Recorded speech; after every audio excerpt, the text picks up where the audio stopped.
where black people are being hunted like wild animals, where that white man was comfortable, that white police officer was quite comfortable, looking so relaxed with his knee on George's neck, killing him slowly for 10 minutes, hands in his pocket like no big deal. I feel the hopelessness. I feel the exasperation.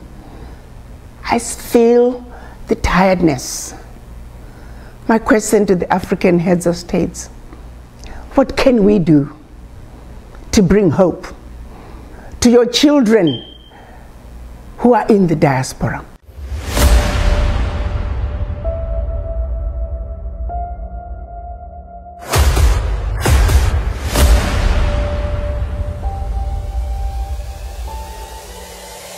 This is the journey to One Africa. Welcome to thebriefscoop.com. I am Karanja Gashusha, your host. We are joined today by Ambassador Dr. Arikana'S. Dr. Kwao, welcome to the show. Thank you, son, for having me. It is a pleasure to have you here, even under the circumstances surrounding the terrible murder of George Floyd in Minneapolis. We saw a murder happen live on video. Where do you see the African population, the African continent, African heads of states specifically, where does Africa and a response from Africa and Africans heads of state fall? Is there one? Should there be one? Whew, let me tell you, this is it's still quite a shock for me. As I speak, I struggle to hold back tears. Many occasions I've sat in my living room watching the video, and I'm at a point where now I cannot watch it anymore. I'm exhausted. As a mother, as a grandmother, I feel hopeless. I feel the hopelessness of black people in this country. This has been going on for so long. The question then becomes, to what end? To what end? It doesn't seem to just come to an end. At what point are we going to get a break? At what point are black people going to cease to be endangered species, especially black men? And as I sit back and trying to figure out what would be the beginning, I can't help but find myself going back to our ancestors, going back to our current kings and queens, and saying, you know, a wrong was done centuries ago. It's been 400 years, and yet there's not a single way, a single pathway, a single country that you can say, if the children of Africa could just have hope.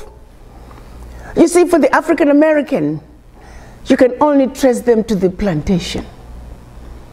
Their names take them to the plantation. It's almost as if they're just like a ship that's all sails, but no anchor. Until they reconnect with their roots, until they know that I can wake up tomorrow and say, I want to go home to Africa, and they can go home. Why is it that we don't have that pathway? Why is it that we don't have that pathway? I woke up this morning, and that's the one thing that was on my mind, to say, if only there could be a pathway where this sense of hopelessness that I feel and see that's palpable among black people in this country, and not only in this country, even in Europe, where black people are being hunted like wild animals, where that white man was comfortable, that white police officer was quite comfortable, looking so relaxed with his knee on George's neck, killing him slowly for 10 minutes, hands in his pocket like no big deal. I feel the hopelessness. I feel the exasperation. I feel the tiredness. My question to the African heads of states: what can we do to bring hope to your children who are in the diaspora? What can we do to create a pathway for those who are descendants of the formerly enslaved to say, you know what? If the going gets tough, I can always go home to Africa. To you, African leaders, you have the power of the pen. You have the voice to give to your parliaments, to create a pathway for your children, descendants of the formerly enslaved, to come home, to re-anchor them so they don't continue to feel like they're lost in the wilderness. We have that responsibility to pave that path. To our kings, from the Oni of Ife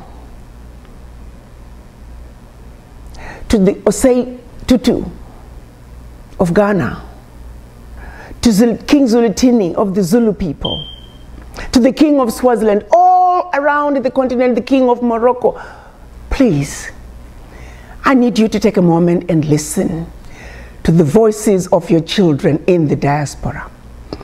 They have been calling to come home for over 400 years. Please answer their cries. They need to come home. And you can do it. To the African leaders, I say, please create a pathway, because your children have been crying for too long. I did not mean to cry, but this is very upsetting. The children of Africa must go home. Let's make it happen. African heads of states, I'm begging you, please fix this.